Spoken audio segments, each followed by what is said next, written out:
Oh, there you are, YouTube. Do subscribe if you're interested, but also no pressure.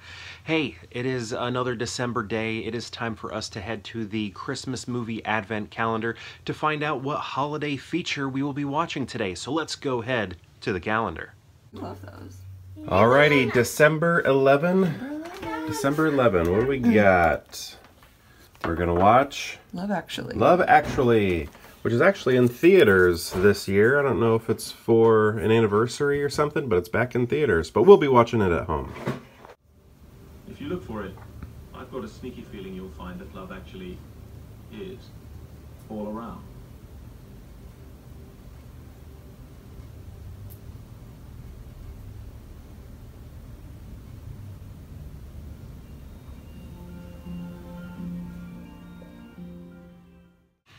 Love Actually, another one that has probably been in our calendar, our advent calendar, ever since we started it many years ago. And this time I think I want to talk about some of my favorite parts about it, the ones that make my arms cover in goosebumps, right? The ones that just like make me feel really good, or I get hyped about, or start cheering, or something like that.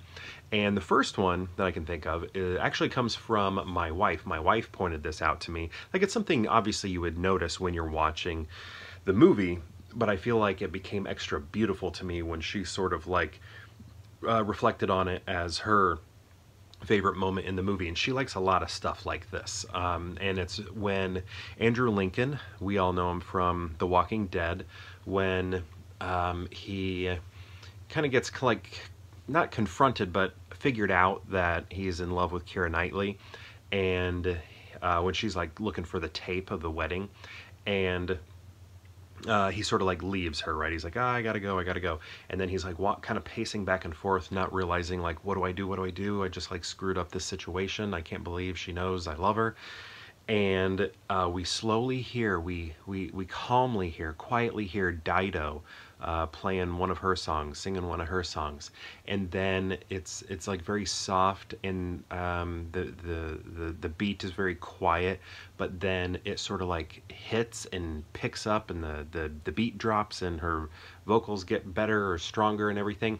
And in that moment, when that happens, when the beat drops, he grabs his, that's why I'm wearing this, he grabs his zip up sweater, and goes like this.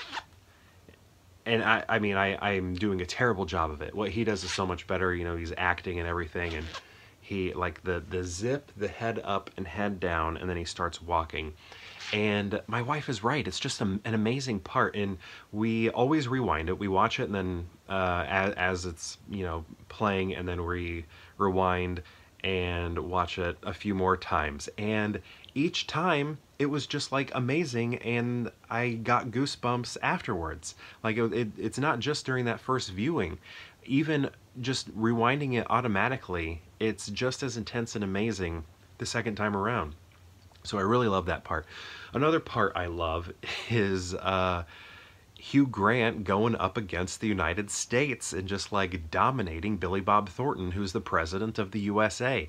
And he's talking about all the great things about Britain, and I love the way the music swells, and all of that is just so great. And everybody, if you watch everybody's faces, like the people in his cabinet when he's like taking this stand, standing up to the states, all of like his cabinet are all like, oh my gosh, oh my, I can't believe him, you know, because he's kind of been a little bit soft towards the United States and being a pushover.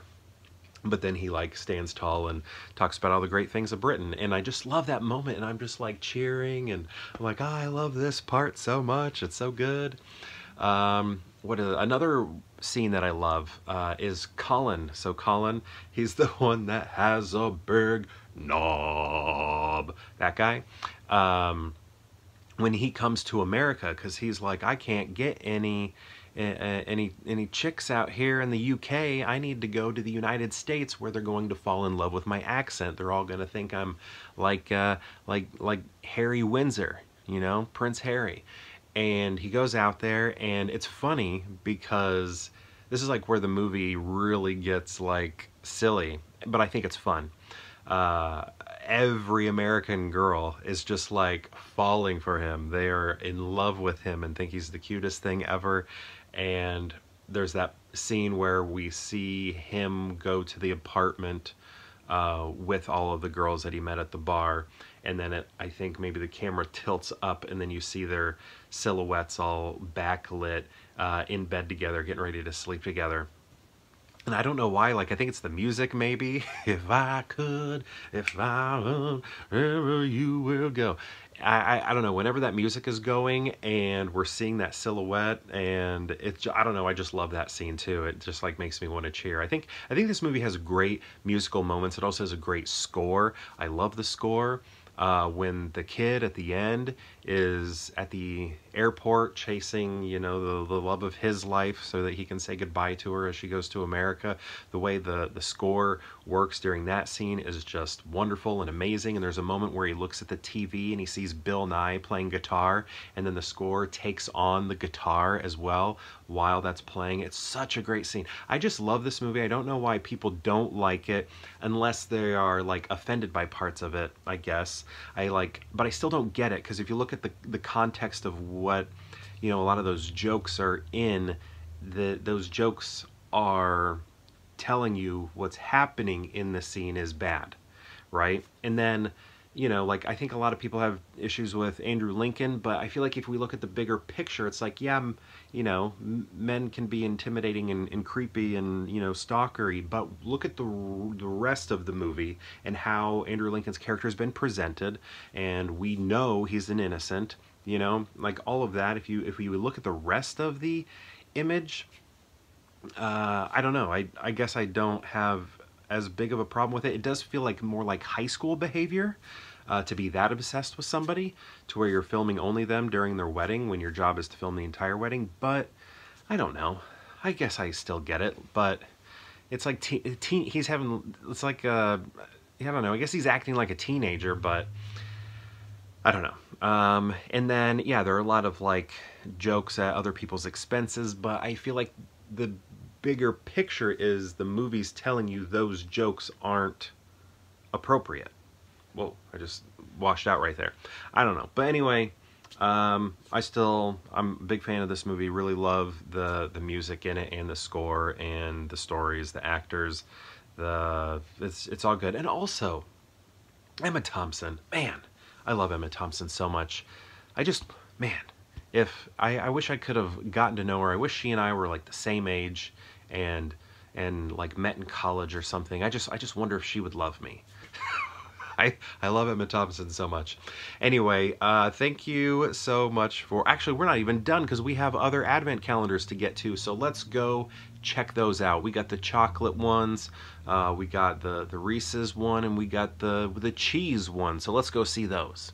So I'm doing this one. What are you starting with? Have we done 6? Okay, you're starting with Reese's and you're starting with Elf on a Shelf. So. All right. 11's on that elf space. Oh, where was yours at? Right there? And you got Reese's Pieces again? Well, that must mean peanut butter cups are coming real soon. Show me what you got, bud. Santa's sack. Santa's sack. Is that what that is? Yeah. Looks like we got Santa's sack of toys there. And there are your Reese's Pieces. You got mostly orange and one brown. And you're moving on to the winter scene? Yeah, winter scene. What is it? A snowman. Oh yeah, I see a snowman. Very cool. That's what we're looking at right there. And you're working on that one? 2 yellows, 2 oranges. Yep, you just got your Reese's here. Right there. Very cool. Did you get your Elf on the Shelf one? Yep, Santa's sack of toys. What is in your last one? Was there a chocolate in there? Yeah. And it is... a snowman. The snowman. Awesome. Okay, so December 11 for the cheese calendar. Let's see if we can find 11 here. And then 12. Where is 11? There it is, right here in the middle. In the middle. So let's see. That looks like a small cheese. Or maybe one of the smaller cheeses. Yeah, it looks like. Oh, that. Oh, that yeah, looks like small. a traditional cheddar. What does it say? It says it's a sweet English cheddar. Look at that. No, I would like to try it. Sweet English. Never heard of it. Is that just normal? The sweet. I wonder what that means. Maybe it's packed with sugar. You already ate yours? Okay. How is it? Good. You like yours too? What do you think? You're not sure? You do like it? I see a smile. Okay. All right. Okay, sweet English cheddar. Let's see.